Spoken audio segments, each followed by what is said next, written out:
You know, I never quite understood why developers decide to do this all the time, right? Because I feel like this is just an egg on your face moment when you are trying to tell people to please give your game a chance. That same game that you openly admitted was not going to be anywhere close to the original game that they're basing it on, but yet you're going to beg fans out here to want to play the game. Please give it a shot, even though you said it was going to be designed for modern audiences. Like, why would you think people would want to give this trash a shot? But at the end of the day, hey, it is what it is, right? So we have an article here from That Park Place with a headline that reads, Bloober Team CEO asks gamers to give Silent Hill 2 remake a chance after the publisher confirmed that it was going to be designed for the modern audience.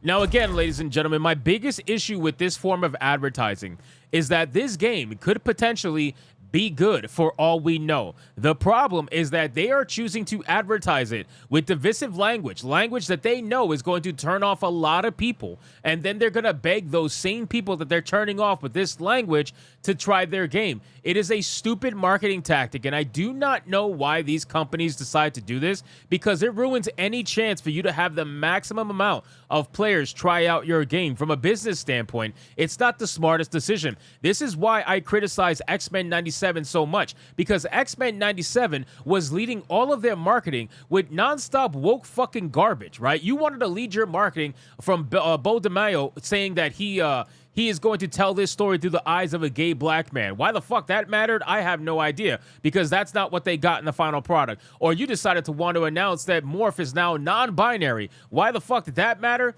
Who knows? But it didn't matter in the final product for a lot of people. A lot of people ended up liking it, but the problem is the show still failed from a viewership standpoint because they alienated a lot of people that otherwise would have gave the show a shot if they didn't lead with divisive marketing. So let's get into this video, guys, from That Park Place. But of course, before we do, if you are new here, just consider hitting that subscribe button. I would greatly appreciate it, and like the video to push us out into that YouTube algorithm. Stop marketing your games and your TV shows and your movies with divisive ass marketing and just try to showcase a good product. You would be surprised how many people would try out your game more. Even if it comes to find out that it's a woke game, you're still going to get a lot more players invested early on than you would have if you would have just told them up front, yep, we're woke psychopaths. That's what we are. Bloober Team CEO Pietro Barbiano, who also happens to be the creative lead for the Silent Hill 2 remake, asked for gamers to give him and his team a chance on the game, despite the game's publisher Konami already confirming it was designed for modern audiences, and the company hired a DEI consultancy firm.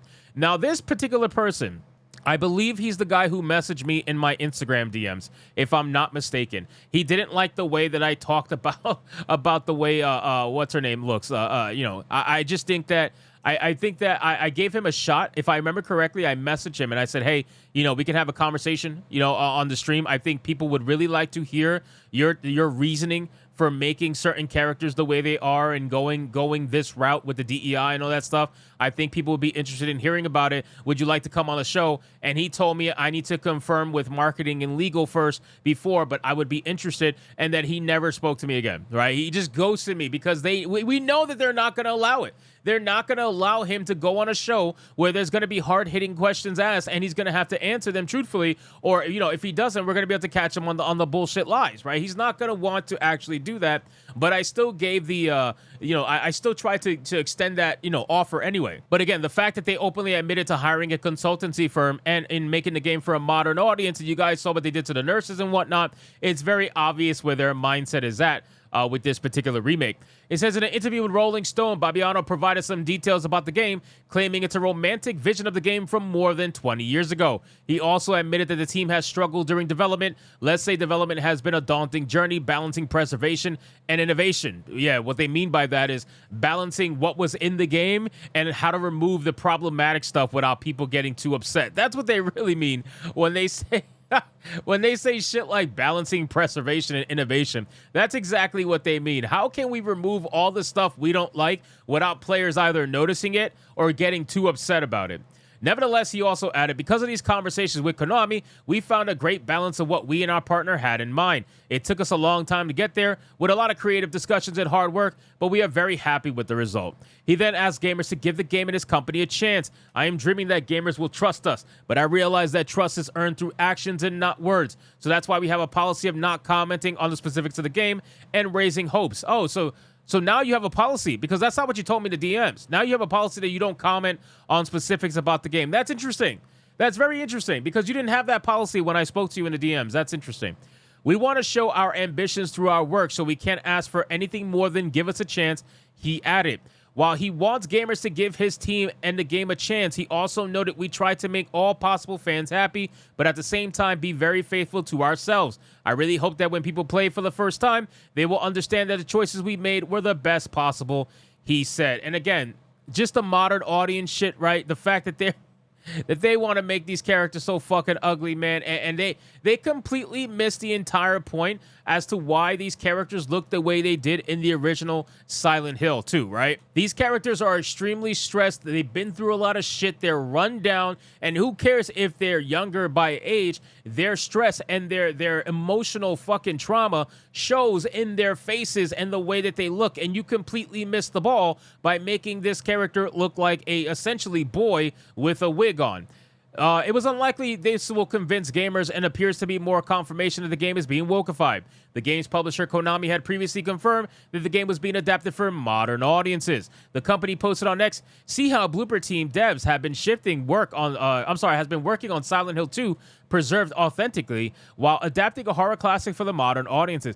These two things cannot be the same. You cannot preserve authenticity and then make the game for modern audiences, right? That just doesn't go together. And even though it should, by definition, it doesn't, because we know what they mean by modern audiences, right? We know it's not just graphically. We know it's not just gameplay-wise, with maybe better controls or something like that. That's not what they mean when it comes to modern audiences. If that is what they meant, then yeah, this would make sense, right? Preserving the authenticity while making it for modern audiences. But it doesn't. They're not going to be able to preserve the authenticity because the modern audience shit is going to make everything that was considered problematic in the past get censored or changed in the remake. So that's just not possible. In the accompanying video, the game's lead producer, Maciej Glom, detailed, I think the biggest change that we've had was actually how to make the game approachable for newcomers who have not played the original, but at the same time to retain the familiarity of the game that player remembers from 20 years ago. Creative designer and lead director Matwis Linart added, our goal from the very beginning was to maintain the game's atmosphere while modernizing the gameplay to make it competitive in 2024. See, the whole modernizing the gameplay stuff, that is okay. Right? That kind of mindset is okay. You modernize the gameplay, make the controls better, make the graphics better. This iconic scene from Silent Hill 2 when he's overlooking the lake like that, that's okay. This looks good. Graphically, this looks good. I'm going to give them the benefit of the doubt here. That looks awesome. But see, the problem is that we know it's not just going to stop there. And I wish it did, but it's not. It's not going to stop at graphics, and it's damn sure not going to stop at the controls. It's going to keep going and going until you eventually see what they did, where they nerf characters, they nerf the nurses, they make everything look fucking modern and androgynous and boring, and they do this because they know they have to. That is ultimately what it's all about. So you can try to trust this company all you want. I don't trust them in the slightest. I think a lot of people do not trust Blooper Team at all. And I think if they want to earn people's trust, then they better hope that somebody with a big following, reviews their game and tells people that it's not woke, because that's the only way that's really going to save this game, in my opinion. I think they're still going to have a lot of people who are diehard Silent Hill fans who are going to buy this game just because maybe they collect Silent Hill stuff and they want to have everything Silent Hill related. But ultimately, if you're trying to reach out to the main player base, that's going to be a little bit difficult when you're talking about modern audience nonsense 24/7. So anyway, guys, thank you so much for watching this video. I hope you did enjoy it. If you did, consider leaving me a subscribe. I would greatly appreciate it. Don't forget to like the video, comment, let me know what you thought, and I'll see you guys on the next one. Hypnotic out.